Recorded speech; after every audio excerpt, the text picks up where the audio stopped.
What's going on, everybody? Welcome to my channel. Today, I am excited to be joined with Rachel Greenwell. So we're going to be talking about all kinds of different things here today. But real quick, let me give you her little bio here, and then we're going to jump right into her story and get to know Rachel. So Rachel has a history of addiction and mental illness, and she has a podcast called From Rockbottom to Badass, where she interviews people about their stories of recovery and rebirth. Rachel is a life and spiritual coach and the author of How to Wear a Crown, a practical guide to knowing your worth. You can find her at www.imrockl.com. That's just the letter L. So Rachel, thank you so much for being here. Thank you so much for having me. That was an awesome introduction. That was so good. You wrote it. Did I? I just tweaked it a little bit. That's all. But, Okay. so what I'd like to do here is, obviously, we're here for your story, Rachel. We want to learn what you've been through, and as a way for my audience to relate and hear someone else's story and perspective on how to cope with some of these things. But also, you have amazing platforms, as I quickly mentioned here. To anyone watching, we're going to have all the links in the description, and then we will get to more detail on your platforms here later in the video.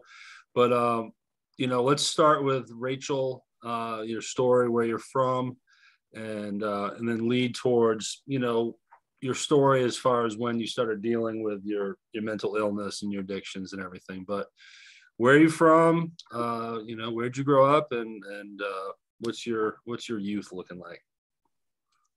Okay. So I'm Rachel. I'm 33 today. I am from Kentucky. More specifically, my home for the longest time was Shepherdsville, Kentucky. And that is where I graduated from high school and everything like that.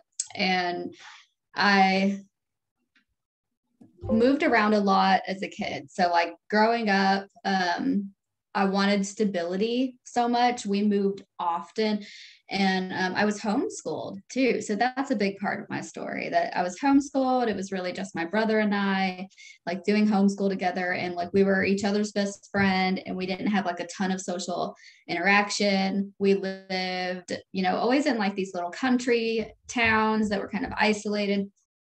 So we just kind of learned to like be by ourselves and like be independent. And we were very much nurtured into creativity. My dad and mom both like were very big about like creative endeavors. My mom like wrote poetry. My dad was a musician. And then so that was like huge in our household. And education was huge in our household. It was always about learning, and we had sets and sets of encyclopedias. I'm showing my age by saying that, but the Britannica, volume. If you're being homeschooled, clearly you have parents that are big on education, because it's all on them, and that's why I'm only a fan of homeschooling when it's done right, and if you have parents that are into that, then I think there's some benefit to that. So it makes sense that they got you the full volume of Britannica encyclopedias. And that's really cool. We had 2 sets of encyclopedias. Yes. I have family that used to have them on a bookshelf and everything. And it's just, now all you got to do is go to Google. You get all you need. So do you think this isolation had something to do with maybe some behavior stuff that comes up in your story? I do, just because some of those crucial, like we started public school.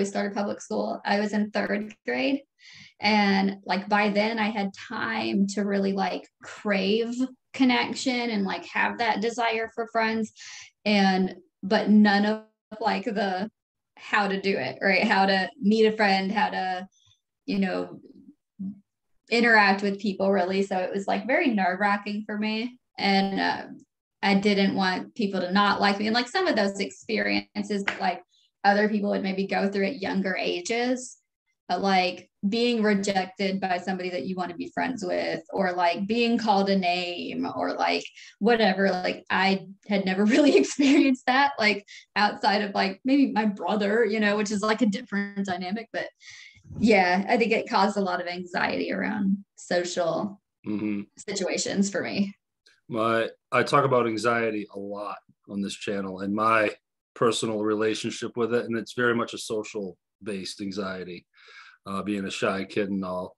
And I know personally when I started smoking pot and raising hell, right, it was a way to try to fit in, you know. So is that sort of what bridged you to, let's move on to now, like, okay, you know, is it early on that you start, you know, doing drugs or dabbling into drinking? You have, you know, addiction issues, a history of it. Did it start young? Yeah. It started about really it was like high school age. I think I had my first experiences like 15, where I was drinking and smoking pot, and that was definitely because those were people that I felt like that would maybe accept me, or I was really into music and the rock and roll scene. And so it was like I felt almost like I needed to participate in these sort of things because that was like the vibe that I wanted to give off. I wanted to fit in with the musicians because I was like a musician and an artist. And like those also were the people that tended to do drugs and drink. So like I felt like if I wanted to be accepted into those crowds, like that was going to be me too. So when did it become a problem? Like with looking back on it in retrospect, because it's easy to go in retrospect and be like, oh yeah, that's probably when the problem started. But in real time, when did you start realizing, oh no, like I think I'm in a little deep on this? Yeah. Well, I think it was a problem far before I even started using things, just because the problem was that I had some anxiety issues and things like that that I didn't know how to deal with already. Like what I wasn't given like the proper tools to deal with what was going on inside of me. And so when that happened, you know, when I started using drugs, it was like it happened to be a solution to something that I didn't have, or to a problem that I had already. And and it was anxiety, you know. So I was smoking, drinking like normal kids. That was sort of like partying. And then I remember taking a pill, which was a Xanax, for the first time ever. And the way that it, you know, being able to experience like a deep relaxation for the first time in my life, when I was always like that tense, like scared, you know, was huge. I thought it was my answer for everything. I was like, this, if I can always have this, I will always be okay. You know, then I can be able to be confident enough to be on the stage playing the music when I wasn't before. And then I can be confident enough to say what I want to say in these conversations with friends and like just be normal. Right. And so that's what I felt like, that I wasn't normal because I had this debilitating anxiety thing. And then once I found the Xanax, it was like, now I'm normal. Right. So I wanted to be normal. Don't my we all? my Xanax was alcohol, but the same theory. It takes you away, and that first feeling of what feels like euphoria, right? At first, we're like, wow, this is what it feels like to be relaxed and kind of normal, and then it's all you need right there, and then you're hooked. So, how old were you? Were you in high school when this was going on? Yeah, I was in high school. I was about 16. Yeah, same here. So, you get through high school, and what happens after high school? Do you start falling deeper into different kinds of drugs? Depression? Do you start experiencing any of that due to the drug use? Well, it was actually during high school that it took a pretty deep turn for the worst. Somebody that was in our inner circle passed away from an overdose, or well, bad drug interaction really. And that kind of just like reshaped everything for everybody. Like we realized like this stuff was serious. And then a guy that I was dating at the time, it was his brother, and his addiction kind of spiraled out of control. My addiction spiraled out of control, like because we already didn't know like how to cope with life, right? So we were all using drugs for that. And then this severe trauma happens where somebody passes away, and like now we don't have any clue how to deal with this. So we just all got worse. And that was like in high school, and it just progressed up until that point, and then it just kind of goes whoo. Yeah, I mean, how was it finishing high school? Was it like, or maybe this was like right after high school? Yeah, I think it was like maybe right after graduation. Yeah, it's all foggy for me. It's so long ago. It really is. It really is. All right, so what is after high school? That you deal with this tragedy, and then your only coping skill is drugs and alcohol, and then you go deeper into that. What was that next few years like for you? Because I already know your story a little bit from our pre-interview, so I know what this is leading to. But for the audience, it's drugs can lead to that next drug, and then to that next drug, and you just spiral down this vicious cycle. How did that cycle work for you? What are those few years after high school like? Yeah, so by this point we were abusing pain medication and for high, and that kind of happened for me. Like I was the person that wanted the Xanax. Some days like people had that, some days they didn't, and then when they didn't, it was like, well, I have this instead, like this will help you too. So I was using those two. When I was 18, I went to the doctor, got prescribed to Xanax for myself, and so I was this whole time just lying to myself, feeling like that there was nothing wrong with me because I was prescribed this medication, even though I was abusing it. But the pain pills got worse, the Xanax got worse, and everything just got worse until eventually the type of pain medication that we would commonly use in our circle stopped being so readily available. And then this idea of heroin that was always like a off the shelf sort of idea. I was like, I'll never do that. I will never, ever, ever touch that ever. Right. I had like this list of hard drugs that I was never going to touch. I was like, as long as I don't do these things, right, I'm okay. But when that was gone and it wasn't available anymore, but the people that used to sell you the pain medication now were like, well, we don't have it anymore, but we have this, and it's pretty much the same. And these are, well, I have this one left, but it's like $240, but I'll give you this for $15. And it's like, it'll get you high 5 times more than this. And it's like, wait, what? Yeah. So it starts to weigh out sounding like a better thing for you. And when that addiction's taken over, you just make that dumb choice, even though you've heard all the stories and that, it's like, that's the thing that you never come back from, is what you hear. Oh, once you do that, you're gone. Like you basically just die. But something in you just says, no, that's not me. Like it won't happen to me. And so you do it anyway. And so I did it anyway.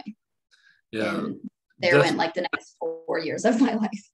Yeah. Desperation can be a very bad friend, right? So, and then you do things that you've never thought you'd do, and in my story, when I was at rehab, it was shocking to me how many people were in there because of prescription medication, the far majority. So like you said, I felt like it was okay because the doctor said I could take these things. And then you're lying to yourself. You realize you're abusing it. You're doing it too much, but it's so available.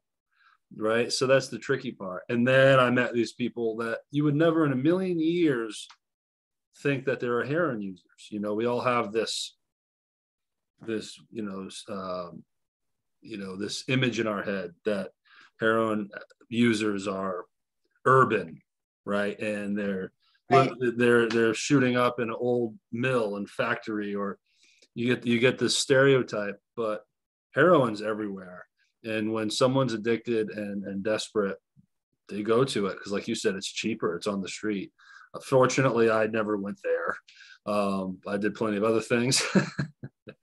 God, yeah. But so now, do you find the heroin to have a different kind of grip than Xanax or pain medicine? Is there a difference there as far as level of addiction? It was for sure. And that was quickly obvious. And I just wanted to touch on too, you're so right. Like, it's anywhere, it's anybody. I was a straight like A or A and B student. I did art classes, guitar club, like choir, band. I was a band geek for most of my high school. Like I was not like what you would think. I was the one that everybody thought was gonna make everything of herself, like had all the potential and was just gonna have the easiest life. I was not the one that you would think, right? So that story is true for me. But yeah, that was some kind of different type of grip that has on you. Because with the others, it's like, yeah, you can go without it. Like if you didn't have it, you might have a shitty day, you might have a bad night, right? But the things that you do for heroin are, were so much more like desperate, so much more evil and wrong, and it just makes you cross all those barriers that, like, because when you're in addiction, this, right? You have things, you try to hang on to your moral compass. You try to have these rules for yourself still. And, maybe before on the other types of drugs, like you might have spent your own money on them, but you weren't going to go rob somebody and take their money to spend it on them. But then with heroin, you will, right? Mm-hmm. Like maybe you would do A, B, and C to get it, that felt a little wrong or bad, but you weren't going to go to like these other things, right? You weren't going to go to this area. You wouldn't have driven this far for it. You wouldn't have, right? All of these things. So it makes you cross all those lines that you said that you would never cross. I'm guessing there's a snowball effect too, because now, again, from meeting people, a lot of people I met in rehab, family had enough of them because they were being stolen from, or they couldn't trust their own child anymore. And it's so heartbreaking. Did you find that having rifts with your family because of your drug addiction? Oh yeah, I completely disconnected from everybody who loved me and everybody who was good for me. Yeah. Everybody. So then now, you're depressed and you want to use more, and it just keeps piling on, right? Yeah, it's like one at a time. First, your friend, you notice a few people start to get upset. They're trying to tell you how to do things differently, and you don't want to listen. And so they distance themselves from you to save themselves, right? And then sometimes you're protecting other people from you, sometimes, or the shame, you can't handle how you feel when they're looking at you and things, so there's all of those things. It's all good. Ladies and gentlemen, this is why we don't edit for these priceless moments. I didn't know I had anything that was going to ring. Sorry. Okay. Awesome. So yeah, there's just all these reasons. You get the real deal on this show, you guys. Yeah. No, my audience is trained, right? Everyone, you all know I don't edit. So, yeah, there's lots of reasons why you end up separated from everything and everybody that you love. So the podcast is Rock Bottom to Badass. So before we get to Badass, where was Rock Bottom for you? Rock Bottom was pretty much this close to homelessness. So homelessness was not part of my story. I lived in an apartment I was getting some help. So like when I'd get desperate, I'd call mom, right? I would try not to, but I would. And so my mom has a house with an apartment above, and she was letting us try to get sober. You know, I had to be trying to get sober to get the help from mom. So I was trying to get sober and living in that apartment up above her house, and relapsed again. So I had been sober for a minute. I actually did good for a second and then relapsed. And it was when there was two people. I was doing like a drug deal in the apartment, sneaking people up there to do a drug deal. And there was a moment where there ended up being an argument about the deal. Not everybody was like happy about the way that it was turning out. Right. And so there was a very loud screaming match in the apartment, and it was very late at night, and my mother could hear every word that was being said. And I kept just begging them to shut up and be quiet and be quiet and be quiet, because like, you know, you're lying to yourself at those points. So like in my mind, this was just like a second, and I really was going to get sober. And I was, you know, I had plans to try to just finish, do this or do that, and then go back to trying to be sober. But yeah, so she knew the charade was up, that I really wasn't sober up there. And I just remember sitting back when they were so in their argument that there was nothing I could do to make them stop screaming. And I knew my mom came up and knocked on the door, and I was like, fuck. And like I just knew.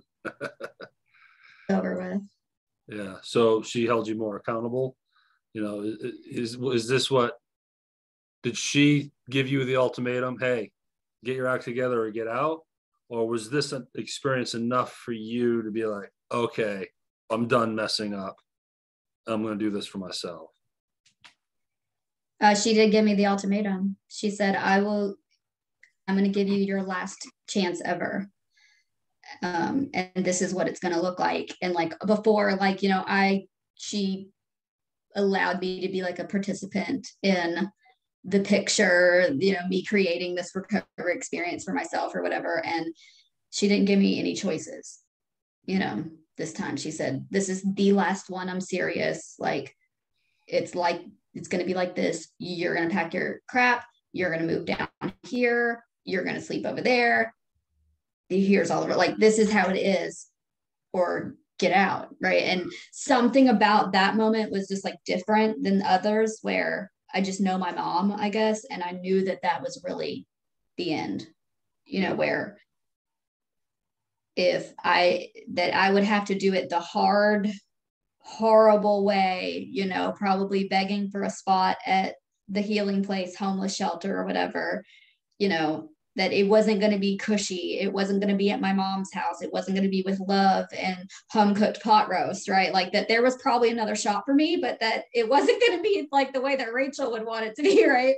So, and I just remember being like, you know, everybody's rock bottom is different. And mine was like, no, thank you. Like, I need mom. I need the pot roast, and I want to be here doing it. You know what I mean? Yeah.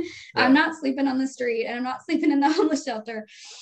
And so I know I'm a little bit more spoiled probably than some of the other people who have walked through the same type of situations. But that was enough for me.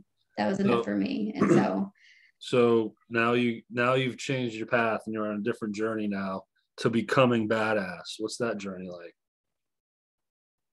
So it started with, I knew, you know, that the anxiety was so bad when I would come off of drugs. And I just knew that was something I was going to have to face. And the first step was I went to 7 counties services, which was right around the corner from where I was at the time at mom's, and set up appointments to talk to like a drug and alcohol counselor. I set up an appointment for therapy. Like, I went ahead and set all these things in motion. And then I went home and I got in the computer, and I remember looking up like natural anxiety remedies and like trying to figure out like, is there anything I can do to help ease this anxiety without drugs? Mm-hmm. And that led me to discovering meditation. And that was a life-changing thing for me. That was a pivotal moment. And I always talk about that I had like this spiritual awakening as well. So that was part of it. That happened like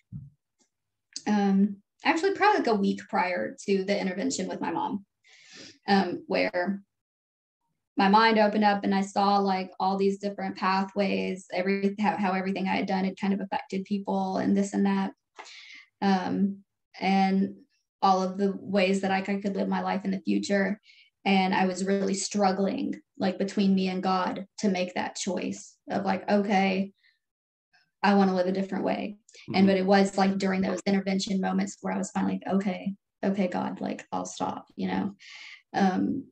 So I knew that there was a spiritual component to what was happening to me already at the time. And then so learning about the meditation felt, when I found it, like the right thing. So I gave that a 100, like my all, and put everything into like creating this disciplined meditation practice for myself.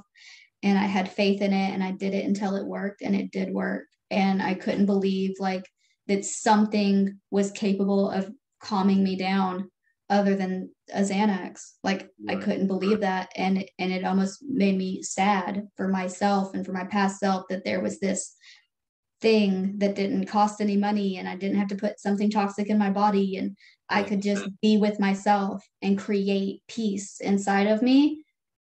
It was like, oh wow, if I could have known you know, all those years ago that this was possible for me.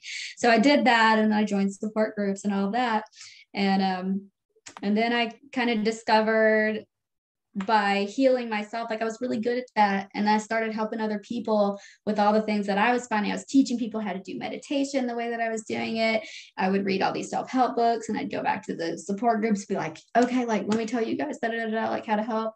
And people just loved like receiving that kind of information from me. And I started hearing awesome things from people like, wow, you're really good at this. Whoa, like you've helped me. I've been in recovery for 5 years, and you've helped me more since I've met you than all of that combined. And I'm like, what? Like, it was mind blowing to me. And people would say things like, you need to do this for a living. Like, this must be your purpose.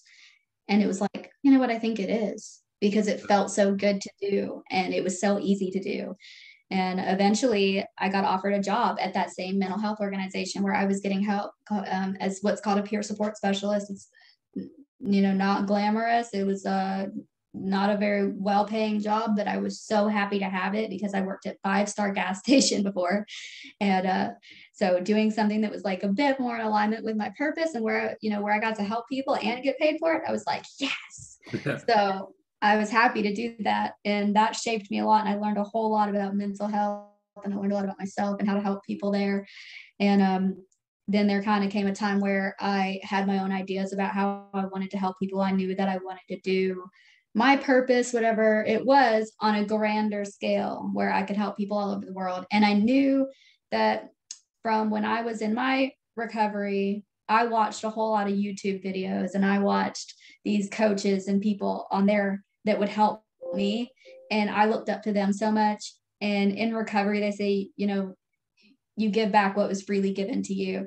And so I knew that I wanted to be able to give back on YouTube, because that was a place where I found solace, like in the middle of the night at 3 a.m., like when I'm up crying about some things in my past. And I would just look up on YouTube, like how to do this. That's where I found meditation, right? So I knew that was going to be part of my journey.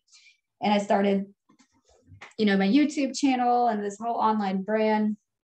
And it was just very general and broad. I didn't know what I was going to do with it. But eventually I found coaching, and that was an answer for me to a lot of problems of things that I didn't like about working in the mental health field. Like there was a lot of rules and restrictions that I didn't agree with. It felt like it was only utilizing part of who I was. Like, and so with life coaching, I kind of got to break out of this box that I was in, and I didn't want to be stuck in addiction services forever either, because there were so many aspects to my journey, you know, about the mental health, the addiction, the spiritual awakening. I had this whole background in metaphysics from getting a master's in consciousness from the Louisville School of Metaphysics. I had this whole psychology degree that I got from Colorado University. And so I just wanted to be able to do everything that was me all at one time. And life coaching allowed me to do that. And so I took the background, and I have lived experience and formal education in mental health, life, and spirituality and metaphysics. So I took all of that and smushed it together, and that's how I got my title of life and spiritual coach, which I am today. So I want to get to your platforms here, but when you I guess found meditation, or when you really clicked and you really started becoming badass, do you mind me asking you how old you were when that happened? 24. Okay, so I asked that and bring it up because you were saying, man, why couldn't I have done that for all those years and figured it out sooner? Like I didn't get my crap together until I was 35, and I'm still trying to be badass, and I'm 44, right? So don't beat yourself up on that. I mean, you caught it young, and I was fairly young too, and it doesn't matter if you're 60 and you figure it out. As long as you figure it out and you survive, that's what matters. But you're so right. So I mean, it's good that you figured it out when you did, for sure. So you have plenty of life ahead of you. Well, that's a fascinating, turn. You made that turn, and that's what I love about these stories is, man, when you feel like you are just useless, or there's nothing you can do to fix this, and then something happens and you fix it. And how long has it been now that you've been clean? 7 years. Good for you. Yeah, I'm reaching 8 here in May. And we talked about this in pre-interview that we had. It's when you can look backwards and be like, wow, that led to this and that led to that. And your journey, at first, you had this opportunity to work in the health department and work with other people. But then that led to this coaching thing, because you realize, well, I don't want to say outgrown it, but you got to move on from it. You want to do something new. You can learn more, use your superpowers, your badassdom more, right? So I coined that term. I like that. Badassdom. Badassdom. That's what we do here, Rachel. We coin things, but so now let's get a little specific. So anyone that's watching this, listening to this, where, let's dig into what you do, what your business is, and places to find you. You got your business, you got your podcast. Lay it on us. Where can we find you, and what it is that you do to help people?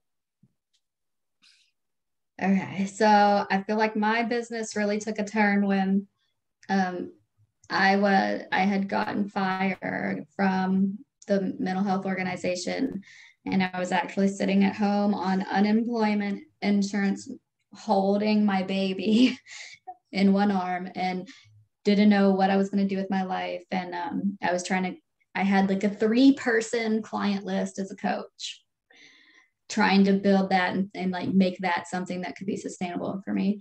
And I learned that self-worth was the issue for me, and not only me, but like everybody that I had served. Like self-love was really like this huge component of what I did to help people, was teach them that. And I was walking through the park one day with one of my clients, and I remember seeing that she was dealing with self-worth issues, and I was saying some things about learning how to learn self-love that I had said like 1,000 times before, and just kind of realized like, this is huge. Like everybody deals with this. And then I remember praying a prayer after I got done with that session, where I was like, God, if there's a way to do this, like teach what we're teaching here, like on a bigger scale, I'm up for that challenge. And 2 weeks later, when I was sitting there with my baby, I got a vision of a book cover. And in the picture, I was wearing a crown on my head. And I heard the name of the book called How to Wear a Crown, A Practical Guide to Knowing Your Worth. And that day I started writing this book right here. Yeah, let's see it. Which was a life changer for me, because it was I had been working on doing this self-love stuff for myself for years. I knew that I hated myself. I knew self-hate was a problem for me, but it was really difficult to find the answer, because you would find the answer. You would know, it was, oh, self-loving, you love yourself more, but nobody really told you like what that looked like and how to do it. Yeah. And I was like, I really need somebody to just really give me an action. So I took everything that I learned about self-love and I compiled it into this book that teaches you in my career. When I became not only the life and spiritual coach, but the author, and self-worth moved into became my niche. And now that's what everybody knows me for, is self-worth. So you can find this book on Amazon. And you can also find anything about me at www.iamrockhell.com. The other cool thing is that this now has become an entire movement. Not only is it a book, it has a journal, a daily journal that goes with it. It has a full 14-session online course that you can do, because people were reading the book and then they were coming back to me in my DMs on Facebook and saying, I just had to say thank you for writing this book. Like, it has just opened my eyes and awakened me to so many things, but like now I feel a little lost. Like, I need you to come hold my hand and make me do all the stuff that you talk about in here. And people started asking me if I had a course for it, and saying, if you don't, you need to. So I was like, oh, okay. So I developed that course that the people were asking for. And now it's like, and we have a Facebook group called the How to Wear a Crown Self-Worth Support Group with 1.7 thousand women. Incredible. So there's all these amazing things that you can do with the self-worth piece. And it walks you through 4 roles of royalty, which are to speak to yourself like royalty, treat yourself like royalty, carry yourself like royalty, and honor yourself like royalty. And it takes you from everything from just speaking to yourself kindly in your mind, all the way to figuring out your purpose in the world and trying to do something that helps humanity with your life. So pretty incredible. And I'm just really honored that I got to be the vessel that allowed this to come into the world. I know that God supported me through the whole thing, and I give glory to God throughout that entire experience. But that's where you can find me, and you can find me at I Am Rockhell. So it's IAMROCKL on everything. I've got Instagram, Facebook, Pinterest, TikTok. I've got all of them. You can just Google it. Google I Am Rockhell. You'll find me. Yeah, that's fascinating. Like, I'm sure you do still to this day have moments where you're like, wow, I went from almost being homeless and getting kicked out of my mother's house to being an author. Like, do you see the leap in that? Do you ever truly give yourself credit for that? It's so funny that you said that. So divine, because I literally was just talking to a small support group of women that I was hanging out with about how I'm finally at this point in my life where I have more time to just kind of chill with myself again, because I almost felt like I was playing catch up for a minute. Let me hurry up and get to doing my mission in life. Like, I know what my purpose is here now. Let me hurry up and get there. And I was going to school. I was working full time at the mental health organization, trying to build this brand and business on the side, being a mom, trying to clean the house. Like, I was doing all of these things at one time. And it was just so consuming. And so it was like, finally I get here, which is where I wanted to be, right? Full-time working for myself in my home office with time and space to be creative. And now that I'm here, it was almost like, holy crap, who have I become? Like, I wasn't very present with myself, throughout all those years of building all this stuff. And then it was like, oh, wow. Like, no. So the answer is no. Like, I haven't, I'm doing that right now. I'm stopping to go, look at all the cool things you did, Rachel, and like trying to celebrate myself a little bit more and be proud of myself. And because I was just always thinking about the next thing I need to do, the next thing I need to do, for years. I think it's typical, the saying, seeing the forest through the trees, and you, when you broke into full blast entrepreneurial world here and became badass. I mean, focus, your head's down, and you have your mission and your goals, and no one's going to stop you doing it. And that's how you become the author and have your courses and have your big platforms and everything. But it is important to sit back and enjoy it too. And I'm learning that finally too in my business. I'm not an author, so I got some work to do, Rachel. My God, I gotta get my ass. I can show you how to self-publish. But seriously, give yourself a pat on the back. I mean, it's amazing. Your story is amazing. Thank you for sharing it with me and my audience. I know a lot of people are going to learn from this and enjoy the story. Again, IamRockel.com. It's basically your Grand Central. You can find everything there. Check out our podcast. Check out our podcast, Rockbottom to Badass. And I might be on it someday. We'll see. Maybe we're recording it tomorrow. So that's right, exactly. So look, Rach, thanks so much. I appreciate your time here, and I'll talk to you tomorrow, actually. So yeah, I'm so excited to spend these couple of days with you. This has been awesome today. Thank you for having me on. This is awesome. You got it. Thank you.